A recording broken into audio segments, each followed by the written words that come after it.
Yes.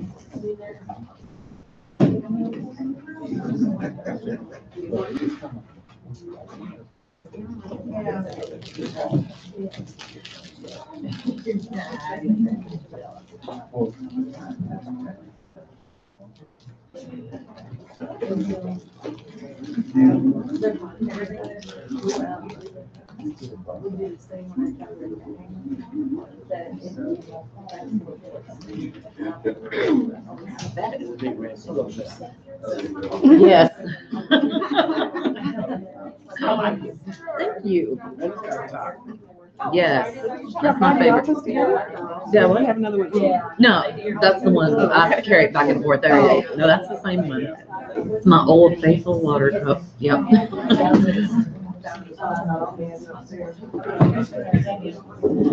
I got it at the Dollar General store for like $2. I swear, yeah. Yes, yes. That was a good line. I wish I would have gotten more of them because I got it a couple of years ago. Yes. And it doesn't really sweat. That's why I like it. It does just minimally, but not bad. Good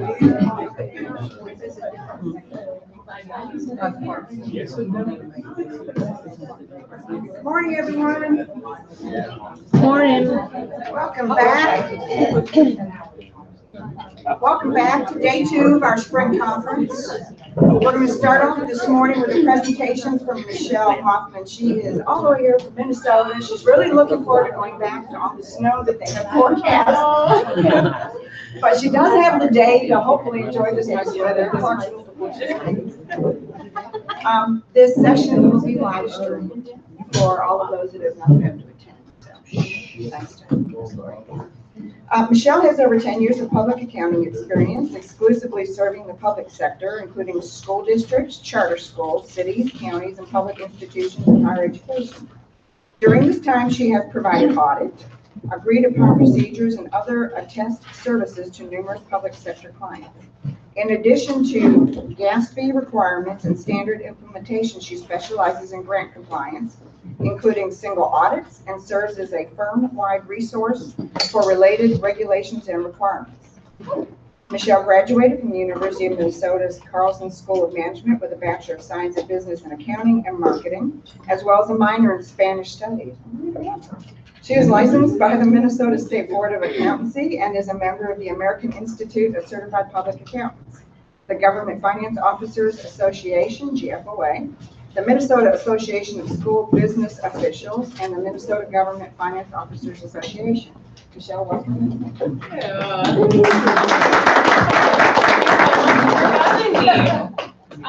Just kind of get an idea of who's in the room. Where is everyone kind of from? You get some county representation, state agencies. What kind of mix do we have?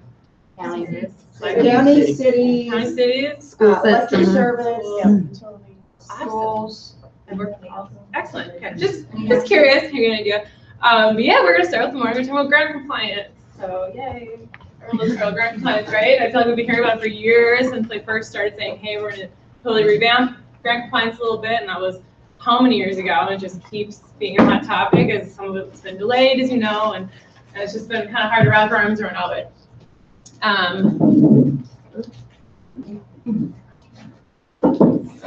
Make sure that. Oh, okay. You already just heard my bio, so I won't need to go through that.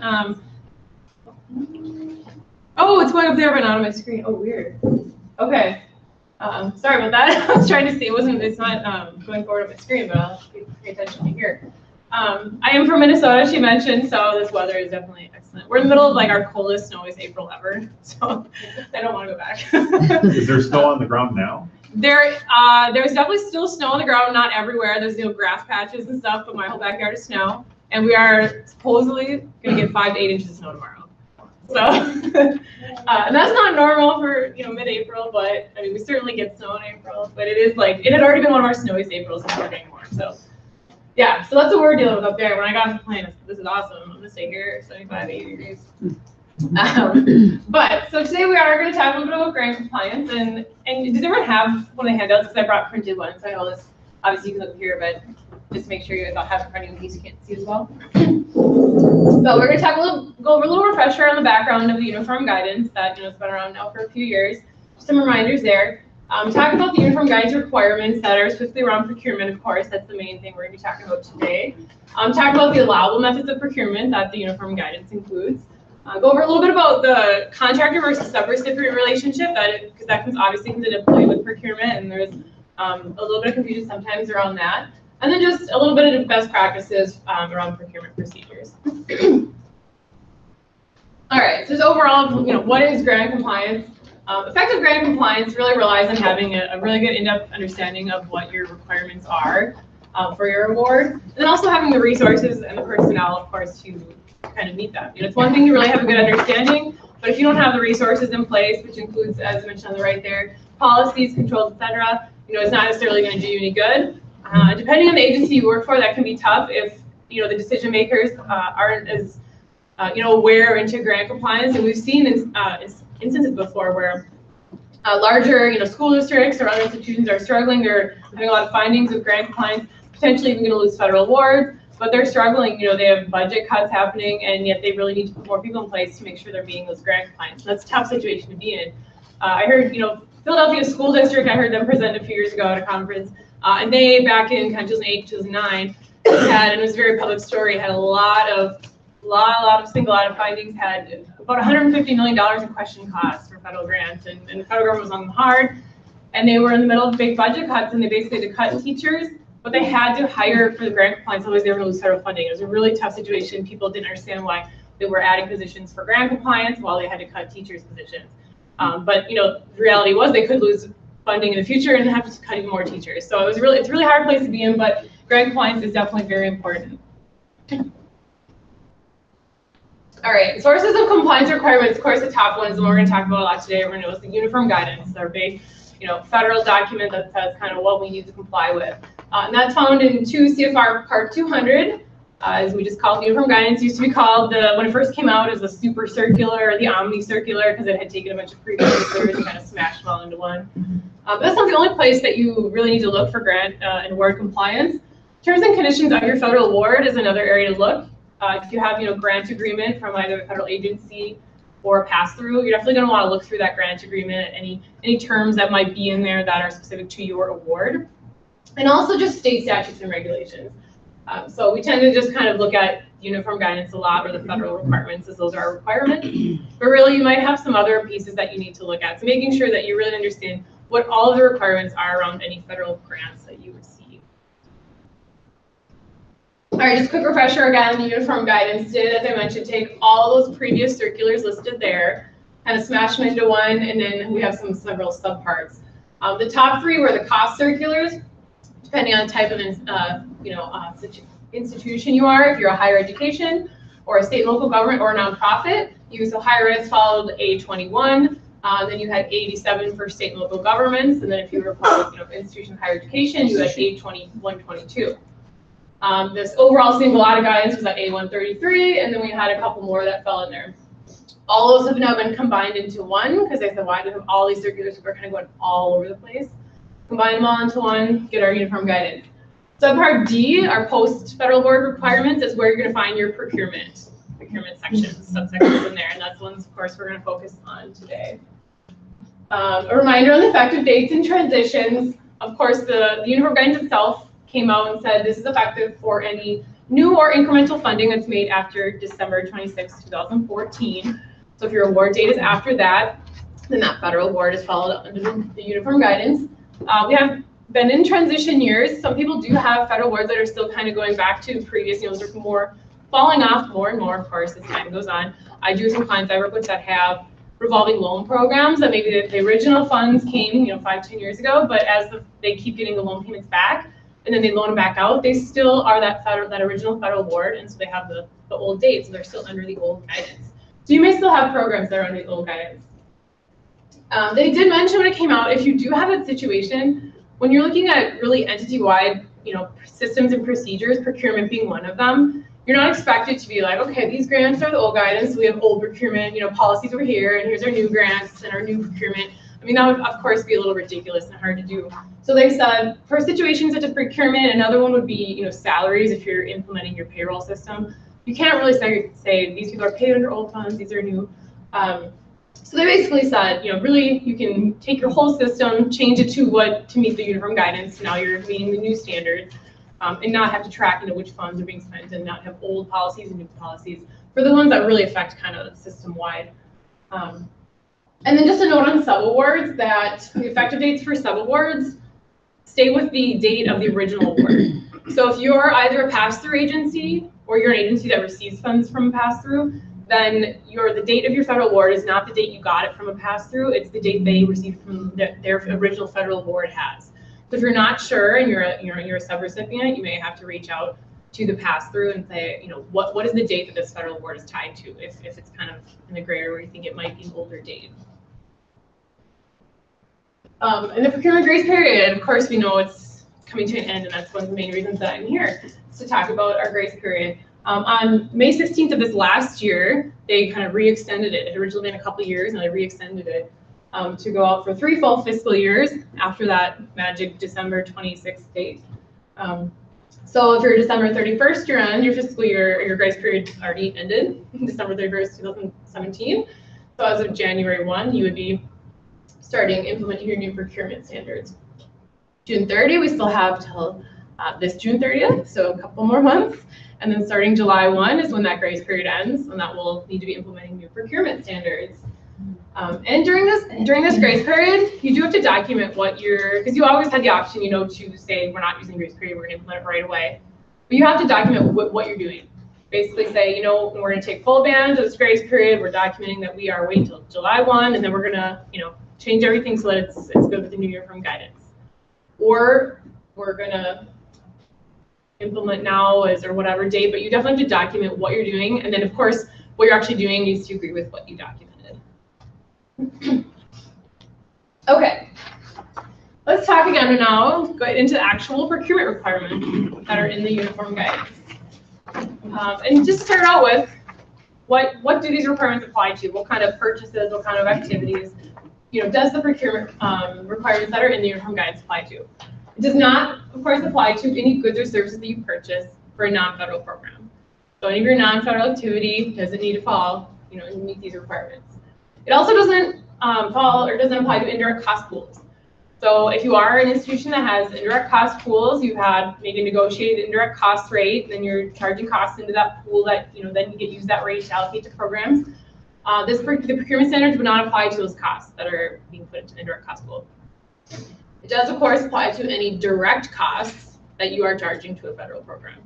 So any indirect cost doesn't apply to any non-federal, but any direct cost charged to a federal. So these are the procurement sections. I wanted to put them up there. They are, again, within that kind of subpart D, post-federal award requirements. Sections 200.317 to 326. So the first one, 317, is state award recipients. So if you are working for the state agency, you basically have one section. Everyone else falls under these last big chunk of sections. If you're any other type of non-federal entity, you follow 318 to 326. So if you're ever kind of wondering where they are, and there's obviously a good table of contents at the beginning of the uniform guidance, here's where you can go and reference. All right, must versus should. Seems kind of silly, but this is something that needed to be clarified. And I don't know how many, I think I had heard the number at one point, but if anyone ever read, kind of skimmed through the uniform guidance, you'll see there's a whole lot of times where they use the word must. Must, you must do this, you must do that. It's all over the place. But then sometimes they say should, or, you may. And so people actually said, okay, what does should mean? I mean, must, we can kind of assume that I have to do that. Should is like, if we don't do it, are you still going to ding me? Because we want to know, right? So people did ask. They said, when we say should, what do you really mean? So OMB actually came out and said, all right, must, of course, is a requirement. Should is the best practice suggestion. It's a recommendation. Technically, you do not have to do it. You're not going to get a finding. You're not going to get dinged if you don't. So there are some times when they say you should, but technically you don't have to. But most of the time they use the word must anyway. So. And I've actually bolded every time because I've taken a lot of this text is from the actual uniform guidance. I wanted to include some language. So I bolded every instance of must up here. So you can see every one of them. But real quick, going to 200.317. So I'm going to dive into the actual sections now. I've tried to kind of simplify it as much as I could, but I wanted to include some of the actual language in there. So I will apologize, some of the slides get a little more wordy than I would like, but I wanted you to see some of the actual language, of course, that they're using in the uniform guidance.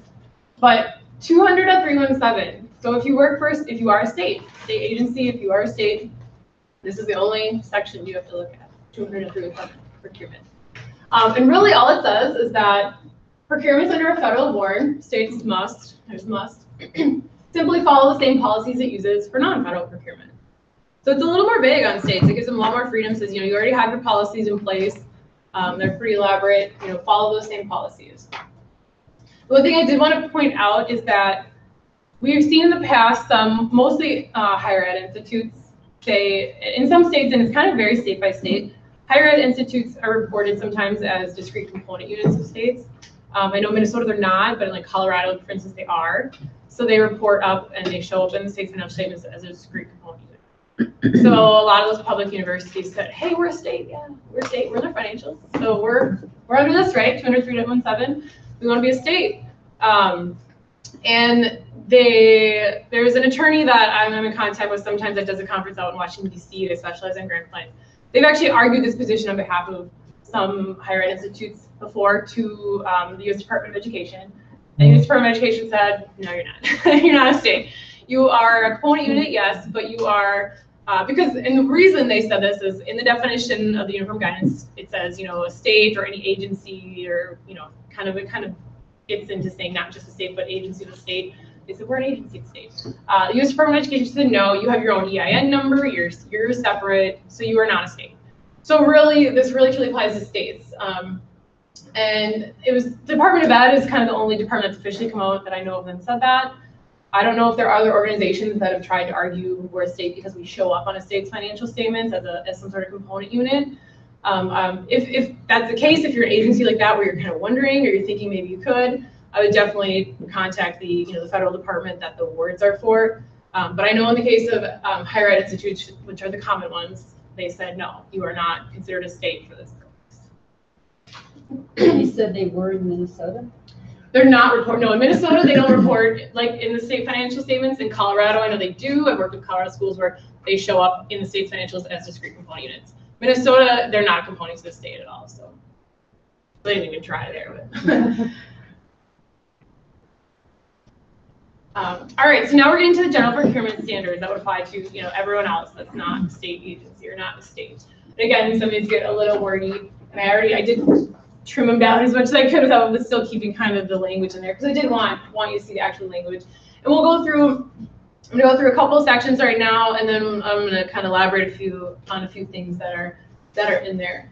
But 200.318 and 319 are really just your kind of general procurement standards. Here's the general things you have to do, have to follow.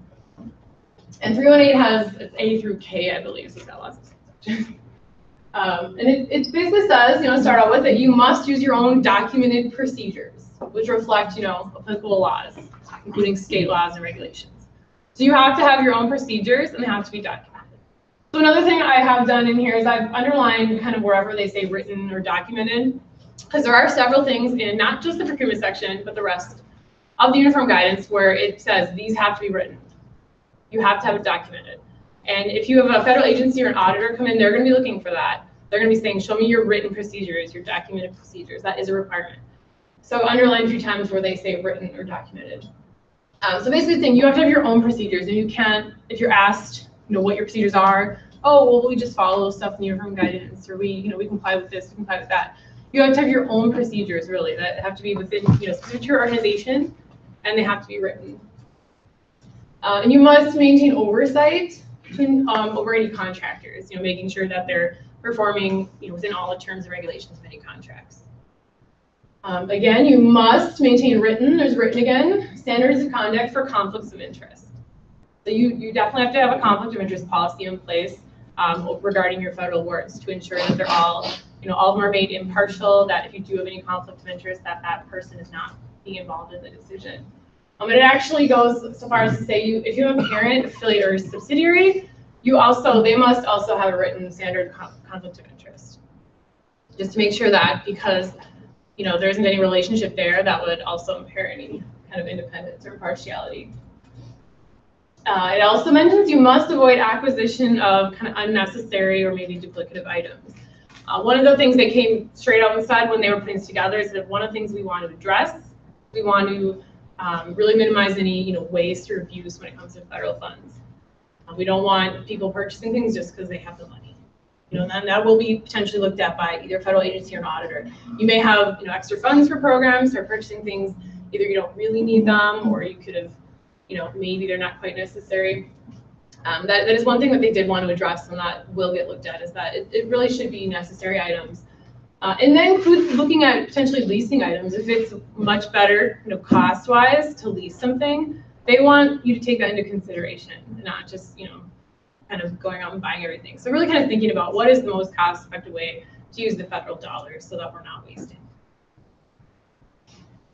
All right, still in section 200.318.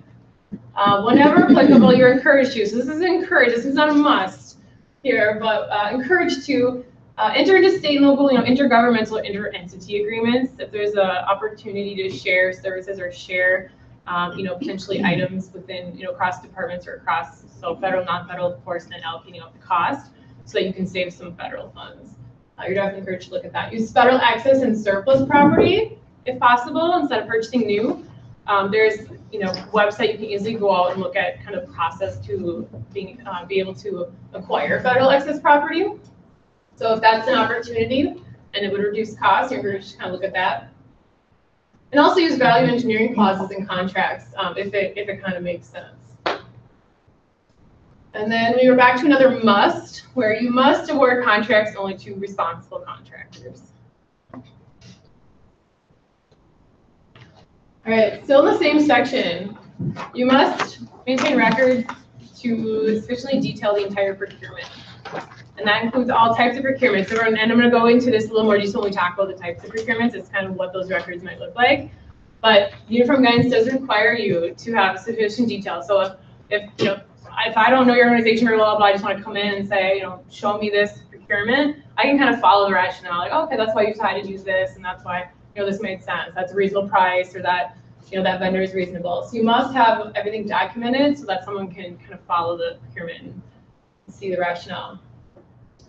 Time and materials contracts are used only if you determine that no other contract is suitable. And time and materials is really when you're saying, we're going to end up paying you for the actual cost of materials used plus an agreed upon rate for your time. So it's kind of unknown at first what the total cost is going to be. And part of the reason that those are okay sometimes in the situation of when they would be okay is if you really don't know the cost. If you have a project that's really hard to estimate how it's going to end up and what the actual kind of cost range should be, you can potentially use that where you say, okay, we have no idea how this project's really going to cost in the end. So we're going to pay you for materials and then your actual time at an agreed upon rate. But you must, as the third full, that include a ceiling price. It can't be some big open-ended just spend money until it's done thing. So you do have to have a lot of oversight, and it has to have a ceiling price. But it is a potentially allowed way to use federal funds if it's the right situation. And then you as the non-federal entity must be responsible for settling any administrative issues, contractual issues that come out of procurements. Okay, so now I kind of wanted to backtrack to just a couple of the items that we looked at in this section, 200.318. So C1 and C2 is where I mentioned the conflict of interest policies that you're required to have. And again, it has to be written. So we're starting there, it has to be written. And it would include an employee, officer, or agent of your non-federal entity. And your policy should prohibit them from participating in any sort of federal award decisions. So, the selection, award, or administration of a contract, if you're spending federal money. If they have a real or apparent conflict of interest. Of course, a parent can be a little bit of a judgment call, but you do have to keep that in mind. And, how does it look? What does it appear to the public? So it might, even if it's not a real one, if there's definitely an apparent one, you might need to consider that. So this is kind of a requirement for that written conflict of interest policy. It needs to address these items. It needs to be written. Just again, defining kind of the conflict of interest there, the employer, officer, agent, again. or an immediate family member of one of those people, his or her partner, or an organization which employs or is about to employ any of these people, indicated up there, has a financial or other interest or a personal benefit from one of the firms that or the businesses that you're considering for a contract. So that would be considered a conflict of interest. If kind of any of these parties are involved and there's a financial or other interest with them in relation to the firm you're looking at. Organizational conflict of interest, so that was kind of the C2 part said, hey, through parents, affiliate, other organization like that, you might have organizational conflict of interest, and you also have to address that. And what that really is because of a relationship with one of those types, affiliate, subsidiary, that you appear to be or are unable to really be impartial when making a decision of procurement using federal words. So you want to make sure that you definitely address that as well, and that affiliate or subsidiary would also need to have a conflict of interest policy. All right, so going back to section 200.31H, where it says organizations must award contracts to responsible contractors. Well, what is a responsible contractor? There are kind of different ways you can do that. I know some states have certain affidavits contractors can submit to them with some information to kind of show that they're a responsible contractor and that they meet certain requirements. And so that's a document you can make sure that you get from various contractors. Another thing that you should be doing is going and checking for any suspended or debarred contractors. And that you can do by going onto the excluded parties list system at the EPLS site, which is at sam.gov. What's that? Did you question? I just said it was at Sam. Oh yeah, sorry. Yep, at sam.gov. And document that you went there. That hey, we checked them out. That should be kind of a checklist item, maybe if you're verifying a contractor. Because again, an auditor or a federal agency, if they're looking for stuff, they're going to say, if you say, yeah, I checked them, they were good. Well, you have to have that documented. You have to show that you checked it somehow. Even if it's just in a checklist going, yep, we checked the website, we printed it off, whatever you want to do. Another way you can do it is add it as a clause in the contract. So it can be something in there, I certify that I'm responsible, I'm not excluded, I'm not debarred, all that kind of stuff. They sign the contract, so that can be also another way that you can make sure that they are, not excluded or debarred. And the $25,000 threshold in the first one where you say, you should be doing it over that. That is from Code of Federal Regulations, Part 2 CFR, Part 180. But really the best practice is to do it on all federal contracts. So $25,000 is kind of definitely over that, but really shooting it on all contracts. All right, so now we're going to 200.318I. So we're still in the general 200.318 section, general procurement requirements. Just talking about procurement records a little bit, what documentation, things like that. OMB Circular A110 would have been the previous circular that kind of had these documentation requirements. So this is the previous guidance that basically said for procurements that are greater than the small acquisition threshold, which we would have said maybe $25,000 at the time, you have to document your basis for your selection of the contractor. The justification, if you have any situations where there's really a lack of competition, why was there? Maybe you chose a certain procurement method and that didn't, foster a lot of competition, you have to document exactly why. And then also the basis for kind of the final award cost and price. So that was what we had to document previously. Uniform guidance, again, now we're still in 200.318, says that you really have to document these things for all procurements, regardless of the size. And the documentation will look a little different depending on what size it actually is or what type of procurement it is. But you definitely have to document your kind of history of the procurement and which method you use, of course. The rationale for making that, using that procurement. And for some of them, it's just as easy as, well, it was under a dollar threshold. That's, makes sense. Under a rent, that's the rationale. Selection of the contract type. Again, some of them are pretty, a lot easier than others as far as just say, well, this is kind of a no-brainer. But once you get into some of these larger contracts, you might have some different options to use. Of course, the contractor selection or rejection, excuse me. So you want to, make sure it's very clear as to which contractor you selected, and then any others that may be submitted, bids or proposals that were not. And then again, the basis for the contract price. Can I ask a question on that? Yeah. On the having to detail the history of the procurement. So so even like if we had a small P card purchase or like say $1,000 purchase, then we would need to include some sort of documentation. Like what type of purchase? I don't know. Sometimes we might buy computers. So we have federal money from DOJ, and part of that program is to track things online or whatever. And so we would buy computers. So we buy different pieces of equipment for that. I would, and I have an example actually later on of maybe kind of a type of form that would be good for it. Because of course, any type of purchase you're using, you're doing some sort of approval, you're creating a PO, you're doing some sort of document anyway, probably. So kind of at the end, I have a couple templates that might be good examples of things where yeah, even those little ones, you're just kind of doing a couple of checks to say here's what we did and why, and it's an easy enough documentation. So we're just needing to create a PO to make a purchase. So it doesn't have to be elaborate when you're talking these small purchases, micro purchases we call them. It does not have to be elaborate at all, but creating maybe just kind of a general template of some sort where you can easily just identify this is the type of purchase and just creates a couple check marks and a signature would definitely be sufficient. Especially if you have a template that kind of works for all of them, that just every time you make a purchase, just grab this, attach it to it, kind of thing. So I have a couple examples that might be helpful in answering that. But yes, there should be some sort of documentation. Yeah. I'm Matt Myers from Knox County right now, who's watching you. Oh, okay. Oh, excellent. He wanted me to ask, do existing contracts for commodities or services publicly solicited satisfy the requirements? Is it like an ongoing contract, or which, I guess what do you mean by existing contract? That would be my question. If you can, wherever you are out there.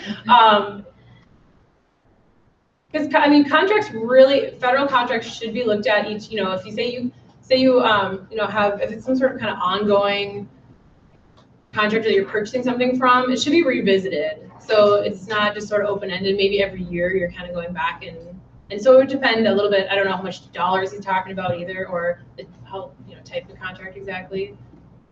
But that would be kind of my follow-up to that is if you're sort of, I don't know the dollar amount would definitely affect it, but anything that you have a contractor in place for, if it's something that you're kind of like regularly purchasing something from someone, that should be revisited probably annually. And depending on the type of purchase, if it's something you can purchase elsewhere, the uniform guidance also really does want you to look at trying to kind of equitably distribute your purchases. So I need a little more detail on that one. He's talking about term contracts we all use, where we establish like an annual bid for uniforms. Yep.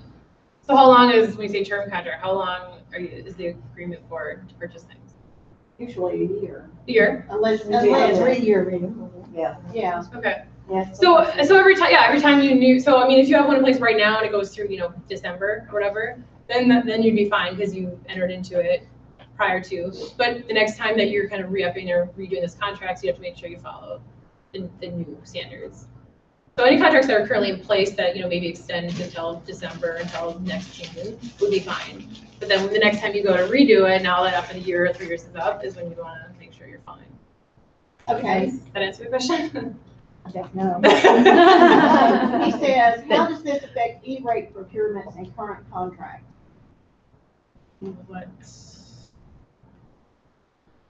How does it affect current? There again, if that means current contract, then you're fine.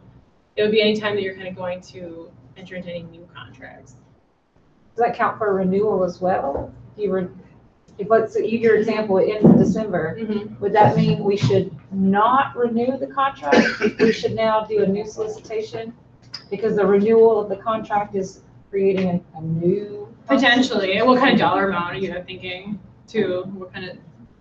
Any dollar amount, something that would, is there a dollar amount that would make this not applicable? Well, it depends on, if you're entering into, year-long contracts for, whenever you're entering into any of these contracts, you should be kind of estimating so if we're entering in a year-long contract, kind of the estimate of the cost, you don't know exactly what it is, but in aggregate, what is the estimate cost of the services we're looking to purchase or items we're looking to purchase under this contract? If it's over certain thresholds, as we get into it, it'll mean you have to use certain procurement methods. So if it's $50,000, now you're kind of in the middle. You're up over micro purchase threshold, but under the simplified acquisition. So in that case, you would come to the end of the contract, and I would say you should be not just renewing it, but look at least in that for $50,000. All you should do is kind of gather some quotes and things like that. I would document that you looked around at other options potentially, and you didn't just automatically renew it. If that makes sense. Yeah, that was the question. What if the original contract says, and when you bid it out, it said this is for this year, and then it has the option for 3 one-year renewals or 4 one-year renewals? Yeah. You're suggesting that we go out and bid every year, even though it's set, we're taking that contract in the beginning saying it's going to be good for up to 5 years. If there's renewals that are in the original contract, and it's very clear in there, and you're not just renewing it separately kind of because you want to renew it, but it's actually in the terms of the contract, I think you'd probably. One more question. Yep. As a charter form of government with more restricted requirements regarding spend thresholds, whose requirements do we follow? You know, I'm going to touch on that, and I might indicate that. So, if not, whoever texted that in, let me know when I get past some more slides. All good questions though, and yeah, definitely feel free to interrupt me as we go along. So that was section 200.318, which general procurement standards, and this one more section is kind of the other section that has sort of general requirements before we get into the specific types of transactions.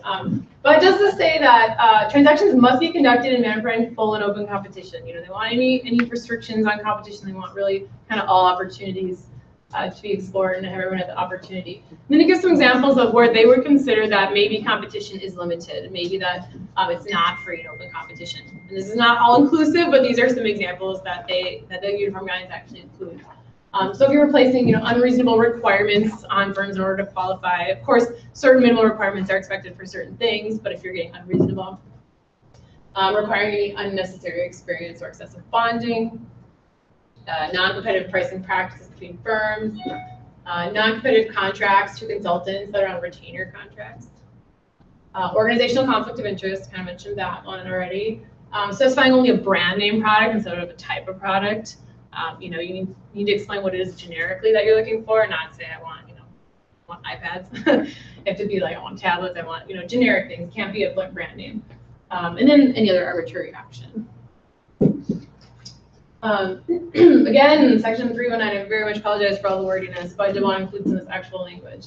These two sections are kind of long though. But you must conduct procurements in a manner that prohibits the use of any sort of geographical preferences, unless it's a situation where it actually warrants it, because there might be cases where federal statutes either allow or encourage it. But certain geographical preferences, certain cases should not be done.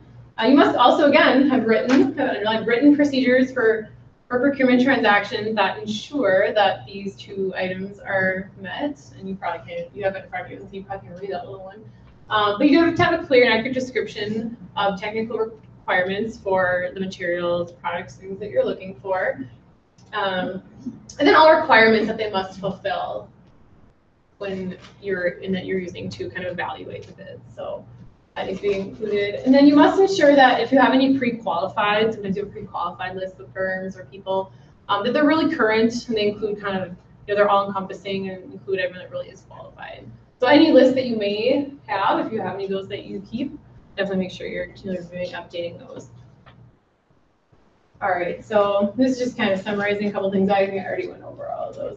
So those are the two really general, 318 and 319. These are just the overall kind of requirements that you have to always consider when you're looking at procurement and kind of apply them to all your procurements. So now we're going to look specifically at kind of the allowable methods. So now we have kind of our general requirements. What are specific methods we can use? Uniform guidance is allowable for 5 acceptable methodologies, and in bold, you must use one. Let's talk about them. So these are the 5. The five different types of procurements that are in the uniform guidance. Starting with our micro purchase.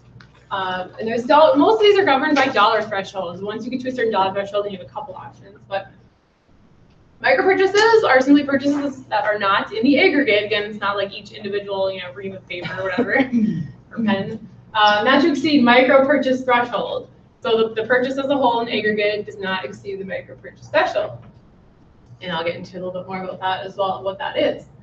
Small purchase procedure is when it's an item that's maybe greater than that micro purchase, but has not quite met the simplified acquisition threshold. So you're kind of in the middle ground there. You're not the little tiny ones that are kind of routine, but not kind of getting into the bigger bid type stuff. So kind of everything in the middle. And again, I'll go over these thresholds too. Sealed bid. So now once we get above that simplified acquisition threshold, we have a couple options, sealed bids being one of them. But you can also do competitive proposals as the next option. Then the last one, which I definitely don't see as often, is the sole source or non-competitive proposal. And really that can be anything greater than a micro purchase threshold. There are definitely certain instances, I'll talk about where that's appropriate.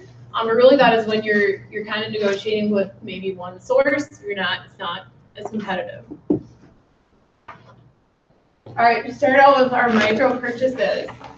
So characteristics of a micro purchase, as I mentioned, in aggregate, they do not exceed that micro purchase threshold. Well, what is the micro purchase threshold? The uniform guidance itself really references some other guidance to say, because they didn't want us to put a dollar amount in there. It does say in the uniform guidance it currently is at this, but they said it is subject to the Federal Acquisition Regulation, which is FAR, which is at 48 CFR, the Code of Federal Regulations, subpart 2.1. So it says basically whatever that subpart 2.1 says, because that is kind of a document that gets updated sometimes. Whatever it is currently set at is the micro purchase threshold. They define it.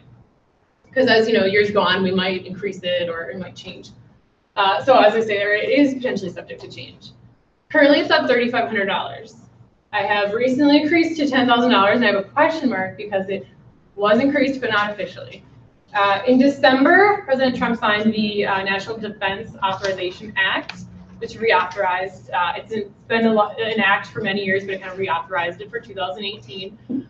Included, of course, the kind of some plans and funding for Department of Defense, but it also included language that increased the micro purchase threshold for all federal agencies. It specifically said that all federal agencies, and it increased it to $10,000. The only thing is, and we've seen a couple other letters and documents that indicated it is going to be changed, but that it is not yet changed in this 48 CFR subpart 2.1. It has not yet been changed. And that is what the uniform guidance references, and that is kind of the ultimate authority on what the micro purchase is. So due to this, the NDAA including that and some other things we've seen, I'm sure it will get changed in 48 CFR, but it has not yet. So until it actually gets changed there, it is still $3,500. I don't know if they're going to try and time it with July 1. That would probably be asking too much to try and have it come out at a reasonable time. But it has not yet officially changed. But I would expect that in the near future, probably within this calendar year, but I don't want to say for sure, that it will go up to $10,000. If we have a more stringent local micro purchase threshold, is that perfect? And I think that's what you were alluding to too. And I'm talked about that a little bit too in the future, but then you're golden. Yeah, you can always be more strict. So requirements and documentations of a micro purchase. No quotes are required as long as if the price is reasonable. And auditors might look at that, or federal agency might look at that, and you would know. I mean, obviously, if you're buying airfare for some conference or something, and it's first class, or it's way 3 times as much as a price you could have gotten an hour earlier, they might say, "Is this reasonable?" You could save a lot of money if you'd have done this other flight. So, in general, if you're trying to be reasonable and looks reasonable, then you're good. Here it does say though that you must try and distribute equitably among qualified suppliers. So really it does, and it actually gives example, and I have right in there another part of another section or another document that does provide some examples of it, and it mentions reams of paper. Reams of paper are reams of paper. You can probably get it from several different suppliers. If you're constantly buying from the same one with federal money, maybe you should look at, they want you to not do that. They really want you to try and spread the load around a little bit. So if there are things that you can buy from multiple suppliers at a similar price, of course it's 3 times the price, you could definitely argue, well, no. But if it's pretty much the same price and it's something that really is, it is what it is, it's paper, it's probably the same quality, they want you to try and distribute that around. So what do you have to document? You must document evidence that the price was considered reasonable. And then this is a good kind of note more so.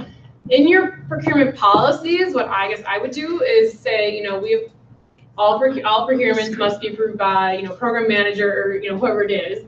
You say they all must be reviewed and approved by department manager, something like that. And during the review process, by signing off, they will indicate that they have looked at that it is an allowable expenditure and that the price is reasonable. So if your policy states that when someone reviews it, this is what they're looking for, and then if someone sees it, it's been reviewed, then I would say you have it covered. So if you build it right into your policy that the reviewer is looking for this, and then it's reviewed, then you're saying you looked at it. All right, small purchases.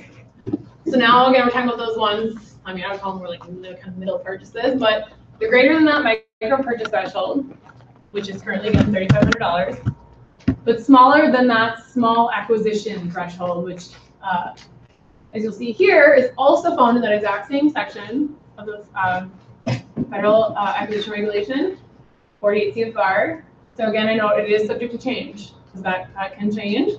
It is currently at $150,000, but again, in the NDAA, they also addressed this amount, and they increased it to $250,000.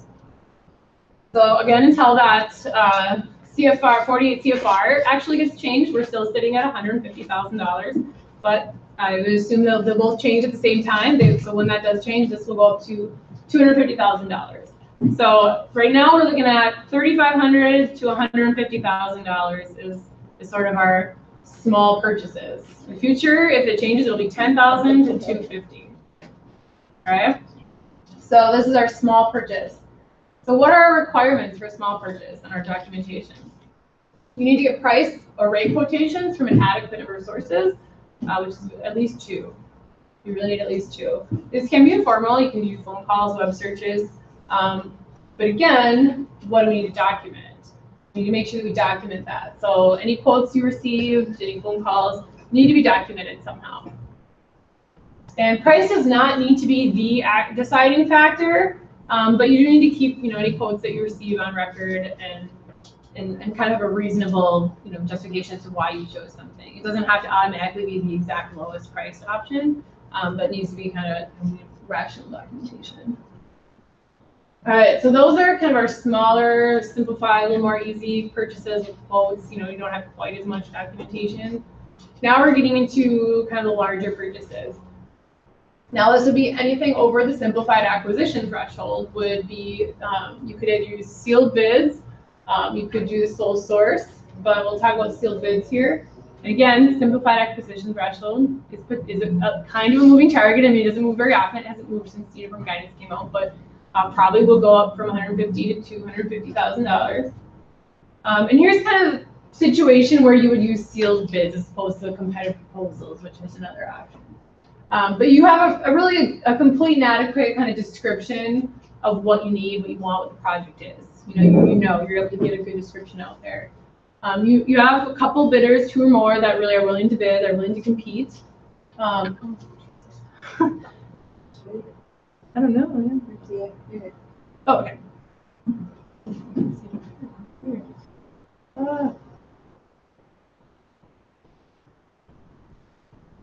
Okay.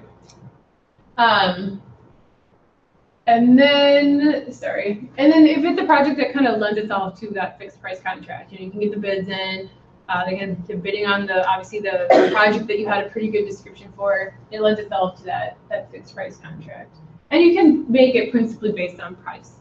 As long as you're getting responsible people bidding, they're all capable of doing the project, whatever it is, maybe street construction project.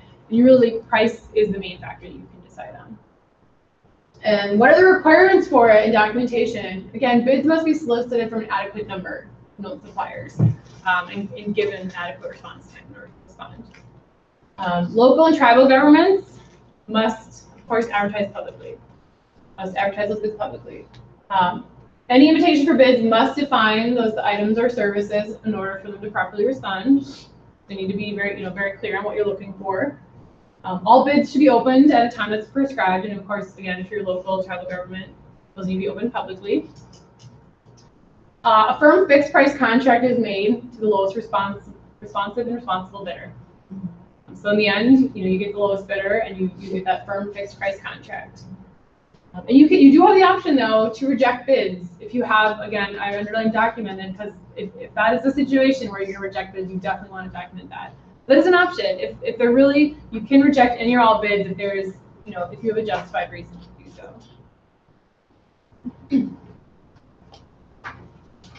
All right, competitive proposals. Those are the fourth option we have. And here again, this is for those items that are contracts that are larger than the simplified acquisition threshold. Normally they're conducted, you get more than one source to make an offer. They can be a fixed price contract, but they could also be, cost reimbursement type contract. So this might be a situation where it's, a little harder to determine the exact cost, or it's not, the fact it's not going to be all based on price as far as the determination. And generally, it's used when those conditions we talked about with bids are kind of not there. Maybe the cost is not the main determining factor in choosing the contractor. You need some other factors to include. Some items like that might end up lending to a competitive proposal. Here again, you must publicize, requests for proposals, identify any, factors that you're going to be using to evaluate responders, and kind of how you're using those and how you're weighing those. You must again solicit from an adequate number of sources. Here again, underlined written, you must have a written method for conducting that evaluation of technical proposals and selecting it. So, ahead of time, you have to have a very clear outline of what are the criteria we're going to use to evaluate responders, how we're going to weigh each criteria, how we're going to assess it. So it's very objective. So that once you receive all those proposals, you can evaluate them based on your predetermined criteria that you have in writing with your, that goes with your policy. So it's very clear and rational how you end up with kind of who you award the contract to. And then again, they must be awarded to the responsible firm where it's kind of most advantageous to the program. When you consider price and those other factors that that already determined. All right, sole source. So this is our last one. It's probably when I see the least. I don't know if you guys use it very often, but it kind of obviously has to be unique situations. And this would be anything above that micro purchase threshold. So now we're talking, could be $3,500 and above. You might use sole source. And maybe you can only use it in these situations. And this is definitely one. And we've talked about it here where I would make sure you have very clear documentation. And there's a little bit more unique situation. The first is if you have a situation where the item is truly available from a single source. I would definitely not make any assumptions when it comes to this. I've heard stories where people say, "Oh, we know this is only this vendor. This only." I would challenge you to at least look to make sure. I was at a conference in DC. With a law firm there that works with some, I think it was higher ed institutes. But they had some sort of big grant where they were looking for a flight simulator. Was what it basically was, and they had this company they knew of that made them, and they were like, no, there's no way. The one thing we need, no one else makes it. Well, sure enough, they looked around and they were able to find at least one other that bid on it. So, I would definitely not make any assumptions when it comes to this, and document what you did to kind of conclude that it's only from a certain source. If you have a public emergency, this is another situation where maybe some sort of weather event happened, and you needed some project that needs to be fixed now. You really don't have the time to go through the whole, posting the bids and waiting for the response and this and that, and something just needs to happen right now. You don't have time to go through the whole process. So some sort of public emergency. You may have a situation where you, in writing, request to the federal agency or your pass-through, can we utilize sole source? And they may let you, and so they may approve the use of sole source, but that's, I would definitely, of course, keep any documentation approval you have there. And if you do have a situation where you have solicited a number of sources of competition, and it's just deemed inadequate. And I don't know that I've ever seen actually that situation being used. No, you might run into it, but that is a potential situation where you are allowed to use sole source. But again, requirements of it and documentation. Definitely justify the use and kind of which of these bullets you're leaning on. Here's why we use it because of this situation. Probably, I would think public emergency would be maybe one of the more common ones, maybe not.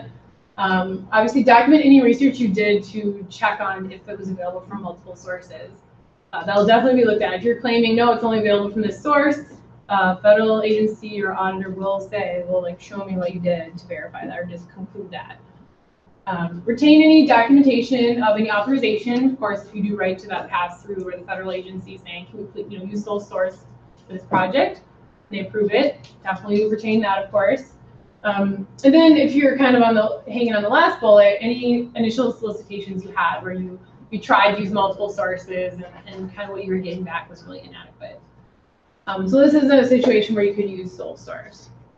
Just to comment on this, Yeah. we recently had an issue where we had all the documentation, everything in the world that we thought that they might want, and they still came back to us and said, you should have done more. Really? What kind of situation was it?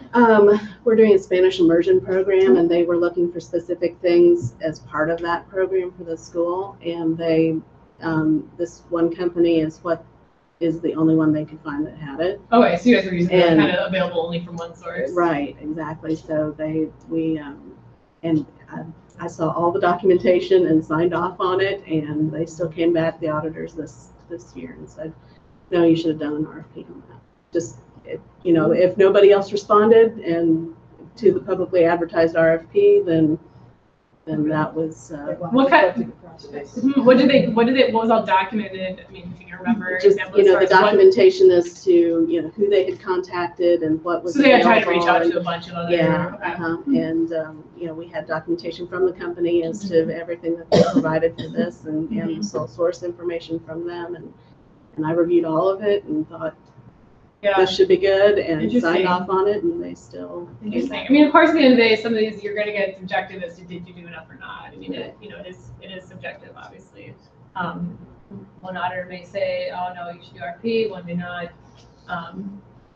Interesting. Yeah. I mean, and that's why, I mean, for this one, you especially want to document as much as you can, and definitely, be careful and make sure that, that it's a. One justification I don't see on there that we have used in the past, not necessarily related to this funding, what makes me question if maybe we would need to do something differently, would be the cost effectiveness of changing a system. So if we use product A right now. Yep. And I need to bid out product A, Mhm. but it would then mean I'm buying product B, and I'm gonna spend $3 million changing everything else because it's not compatible with B, Mhm. but that's not listed on their specification. I would say you might have an auditor that says you do need to bid that out. But when you bid it out, it'd be more of it wouldn't be just a bid, it'd probably be a request for proposal. And in that situation, you're going to take into all those factors, cost of implementing a new software is what kind of my answer, I think, with that, each of that is that you very likely may end up with the same one because you've evaluated all, kind of the criteria, including switching software. But I would say that some people might recommend you bid that out. And maybe some people might not, but I'd say that is definitely those areas where I could see them arguing that, you should bid it out. But it definitely would not be where, the cost may not be the only driving factor. It's not as simple as the cheapest is what we need to pay.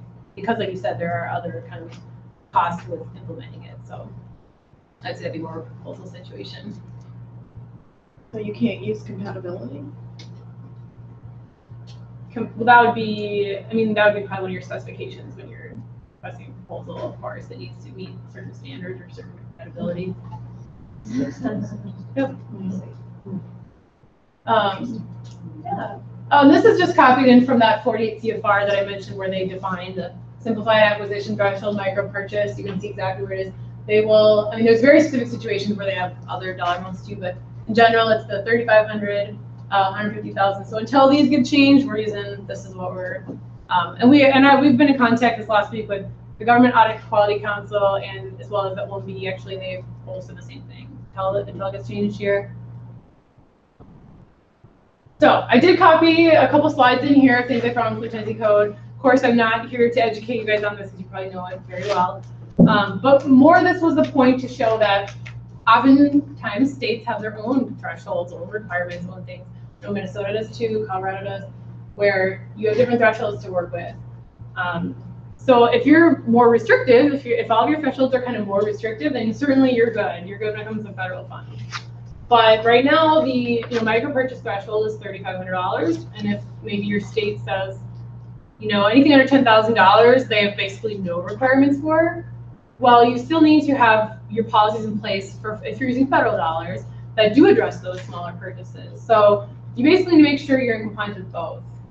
So whichever one is more restrictive, and it's probably a combination of both. Like you may have, yeah, like I said, under 10 or under 25, the state maybe almost has no requirements, but then over 50,000, they require you to do bids, whereas the federal government says 150,000. So maybe kind of a combination of making sure your policies address both. That's kind of what my recommendation would be here. And this is taken out of Tennessee code as applies to states. Oop, that's also taken out of Tennessee code with some dollar thresholds there. So again, that was more just to kind of make the point to you, as you kind of alluded to, but we have different thresholds from the state. You're definitely gonna want to make sure you're compliant with both. So it might, in some cases, be a combination of kind of the policies or the requirements. I'd say a lot of, it's interesting because I think a lot of states are less restrictive when it's the really small purchases, those 5,000, but then their bid threshold is often lower than what the uniform guidance is. So you probably have a combination. Does anyone have any more questions on that? I'm just kind of trying to figure out state requirements versus UG. I would just make a comment, a couple slides back on the state piece. That's actually for the state. For us local governments, it's a little bit different. Right, yeah, that one is, that's why I put state on there. So that's for the actual state. My understanding is this is for local governments, sorry, LGAs. But again, that was more just to kind of have the overall discussion that you probably are working with different thresholds from the state level, for sure. Do you want to, you're looking at your watch, can I ask you what time it is, just to make sure? That should be the text. Sorry, oh no, It's 9:30. it is 9:30? Yes. Oh boy, okay. You're fine. Okay.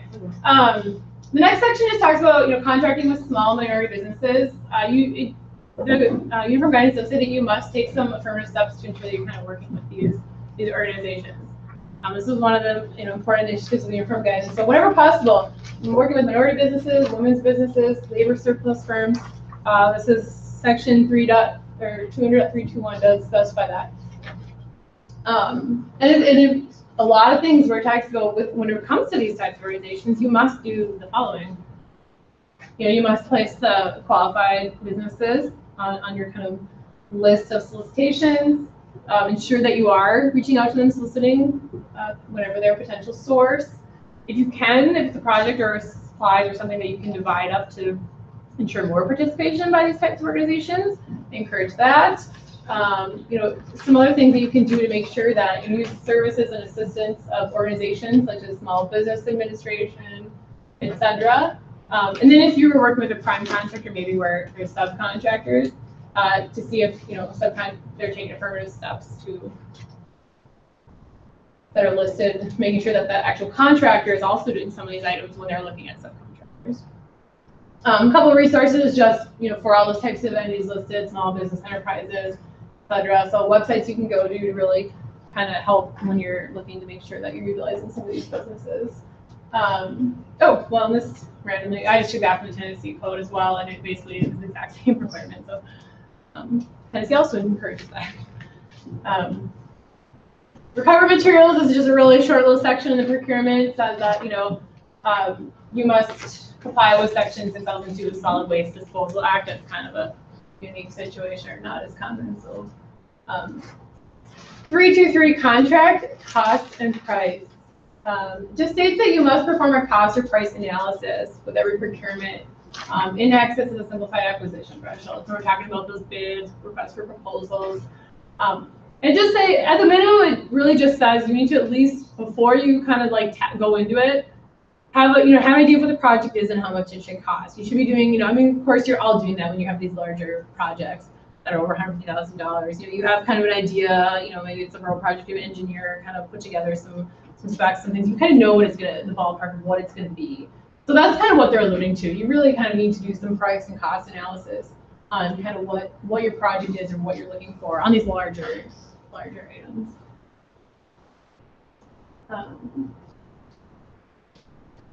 And this section, letter B, mentions that you must negotiate profit as a separate element for each contract in which there's no price competition. It just mentions, establishing a fair and reasonable profit, kind of consider some of these items. Of course, what is the worksheet that's going to be performed, any risk that the contractor is assuming, is there a subcontracting required, all those items. Any questions? These are the last of these sections within procurement that are in the uniform guidance, 324 to 326. Just talk about federal awarding agency or pass-through entity review. I didn't want to go into too many details on that. And brief blurb on bonding requirements. And then 326 mentions contract provisions. What should you actually include in your contract? And then it really all does is reference Appendix 2. And Appendix 2 itself is contract provisions, which contracts made under a federal award must contain. And it gives examples of language it should be including in contracts for federal awards. So Appendix 2 is more of a reference, but is a good reference to look at. So really quick, a recap of what it has to be written, as I mentioned. The UG specifically requires that certain procedures are written. And it's, when it comes to procurement, these are kind of the main ones: conflict of interest.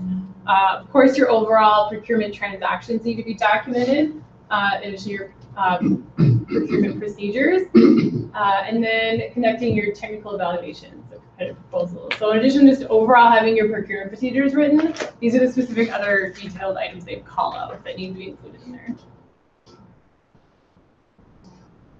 Quick, there's some common issues we see with procurement, of course. Understanding and documentation of the grace period, but we all know now for June 30th, we're starting in July 1 for the new requirements. But you do need to document again. Right now, if you're still doing the old one, you need to at least document that. We're not going to implement until July 1. And if you have a lack of written procurement procedures or existing policies and procedures, it's one we often see. They're kind of all over the place. Maybe they're not combined, they're not compiled, they're not always written or understood. So really kind of putting them together, written and all in one place. And then, some people might have them, but they're maybe just not quite robust enough. Again, they don't address all the uniform guidance musts, a whole lot of them. I've bolded them all. They may include, non-competitive procurement, cost and price analysis. Small minority businesses may not address kind of that, and what steps you guys take to do that. So there's some things to make sure that are in your written again, policies. And then implementation of procurement policy change, decentralized system or existing procurement culture. Sometimes you see that as kind of an issue where departments are doing it really, differently, or it's just not everyone's really aware of the policies as much, kind of decentralized. Of course, staff training, you might have the few people in your organization that really know their stuff and they put policies together and they know it great, but then you have support staff that don't understand it, don't really understand what they're supposed to be doing. So really making sure that you have adequate staff training anytime you're changing the policies and kind of reminding them. And of course, monitoring. Once you have it in place, you've trained everyone, really someone keeping an eye on it, making sure that it's still happening, still in place. Quick review of contractor versus subrecipient. This is defined also in the uniform guidance. This is in section 200.330 if anyone is interested. But it doesn't really define. Sometimes it can be a question, it can be a gray area. How do we treat them? Are they a subrecipient or a contractor? The characteristics of a contractor, really, they provide goods and services within kind of their normal business operations. They do this kind of the thing for a lot of vendors or services or products. And there again, they offer them to many different providers. They're not sort of providing you services or running a program for you that they don't for lots of other organizations. They normally operate in a competitive environment.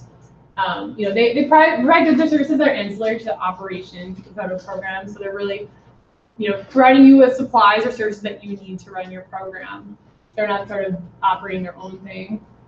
And they're not subject to compliance requirements in the federal program. They don't need to meet certain operations statistics. They need to report back to you quarterly with results.